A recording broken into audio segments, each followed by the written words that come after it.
Christmas present, and my eyes lit up when I saw the Pokemon pack in my hands. But when I ran into school with it, my friends were already sitting in a circle ripping theirs open. Guys, I finally got a pack. I held it up smiling and went to sit down, but Alex instantly pushed me out of their circle. How many packs do you have? Only this one. Alex shook his head while the others laughed. You need at least 3 for a real pack opening. You'll only slow us down. You can't open with us. He turned around and carelessly ripped his 10th pack open, and I felt my heart break. I watched them toss their unwanted cards to the side and walked to my desk with my 1 pack. I sat down alone and opened it with shaking hands. I peeled back the foil and carefully slid the cards out. A shiny Charizard stared back at me. Before I could even react, Alex screamed from behind me, "Holy crap, Ben just pulled a shiny Charizard!" The whole circle instantly swarmed my desk. Oh my god, Matt suddenly dragged some chairs over, and the whole circle sat around me. "You can play with us, dude. You just pulled a Charizard." Alex tipped his bag of chips my way. "Take as many as you want." Ryan and Brian spread their decks across my desk. "What do you think, man? Any good?" I sat in the middle of the circle holding my shiny Charizard and couldn't stop smiling. We played for the entire day, my Charizard crushing everyone. Alex high-fived me, and Matt called me genuinely cool. I walked home that Friday still buzzing, but then I saw Mom at the kitchen table. Bills were spread out in front of her. I secretly looked up the value of the Charizard on my phone, $3,500. I thought about how my friends loved me because of my card, then sold it anyway. I tucked the money in chunks around the house so Mom would never know it came from me, and walked into school without it. Alex immediately waved me over. "Where's your Charizard?" I told him I sold it to help with bills, and the whole circle instantly gasped. Alex shook his head. "Why would we even hang out with you then?" He grabbed the friendship bracelet he'd given me off my wrist and turned around, closing the circle so I couldn't get in. But this time I didn't care, because now I knew they never wanted me. They wanted my card, and Mom getting to eat was more important than the approval of fake friends. I tore open my only Christmas present, and my eyes lit up when I saw the Pokemon pack in my hands. But when I ran into school with it, my friends were already I was walking to work when I saw my childhood bully sitting on the curb with a torn plastic cup in front of him. We locked eyes, and he immediately hid his face behind his cardboard sign. Embarrassed, I saw him like this. Darren used to shove me into lockers so hard my ribs broke, and in 4th grade stole my Spider-Man figurine I'd spent all summer saving for. He'd bring it to school and dare me to try take it back, so seeing him made me uneasy. I stepped towards him, and he instantly put his hands up. "Jeremy, I'm so sorry for what I did to you, but I don't want any trouble. People already kick me here, even if I deserve it. Please don't." I noticed the purple bruises around his face, and before I knew it, I was holding out a $50 bill. He shook his head, but I was already pressing the money in his hand and pulling out my packed lunch. What happened 30 years ago doesn't change today. Everyone deserves kindness. Darren teared up. "I don't. I stole your Spider-Man figurine and broke your ribs when you tried to get it back." He tried to hand it back to me, but I pushed it against his chest and stood up. "I hope things get better." I walked away, having no clue what was about to happen next morning. I took the same route to work, but this time Darren got on his feet the second he saw me. He pulled out a brown paper bag with shaking hands. "Look what I spent the $50 on." I flipped it upside down, and a brand new Spider-Man figurine dropped into my palm, just like the one he stole from me in 4th grade. I teared up. "Why would you do that?" Darren handed me my lunchbox, now empty but clean. "Because you didn't give me $50. You gave me forgiveness and a chance to prove I've changed." I pulled him into a hug right there on the curb and offered him my couch. 30 years ago, he took my Spider-Man. Today, he gave it back.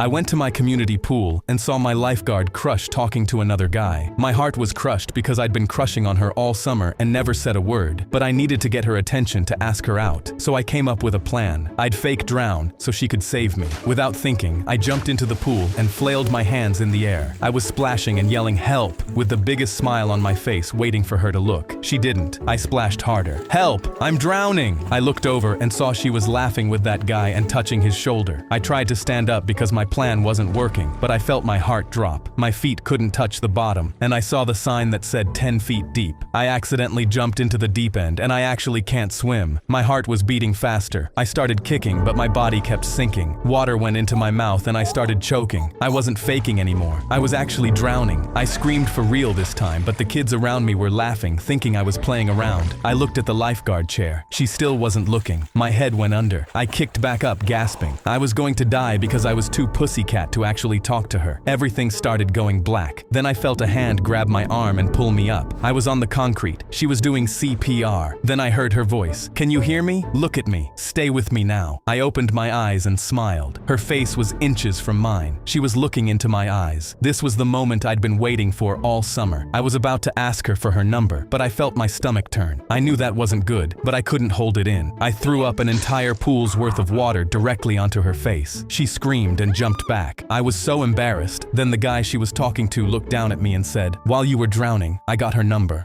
I went to the morning of the field trip, my mom taped a phone to my ankle and grabbed my face. "If anything goes wrong, you call me right away." Our school had banned all phones after 3 8th graders filmed themselves breaking things in the bathroom, and now a security guard searched every single backpack at the front door every morning with no exceptions. My heart was pounding so hard during the security check that I was sure the guard could hear it, but he just unzipped my backpack, looked inside, and waved me through. I climbed onto the bus with the phone still pressing against my ankle. I had no idea I was going to need it. 20 minutes into the drive, our bus driver, Mr. Pete, made a strange gasping sound and fell forward onto the steering wheel. His foot pressed down hard on the gas, and the bus swerved and crashed through the metal guardrail on a bridge. I gripped the seat in front of me and screamed as we flew through the air for 2 full seconds. Then we hit the river like a wall. Water poured in through the broken front window right away, and the bus started tipping nose first toward the bottom. 6 of us threw our whole bodies against the emergency exits, and nothing moved. "The doors won't open!" The water was already at our waists and rising fast. I reached down and ripped the phone off my ankle and dialed 911 with shaking hands. "Our bus is sinking and we are trapped." The operator stayed completely calm. "I have your location. Help is 2 minutes away." The water reached our necks and kids climbed onto seats, pressing their faces into the last few inches of air near the ceiling. Then something slammed into the back window from outside and it shattered. The dive team was there and they started pulling kids out one by one. I sat on the shore shivering as 3 kids got CPR, and thankfully every single one survived. Mr. Pete survived a heart attack because help reached him in time. The school got rid of the phone ban the following week, and my mom always makes sure I have my phone before I leave the house.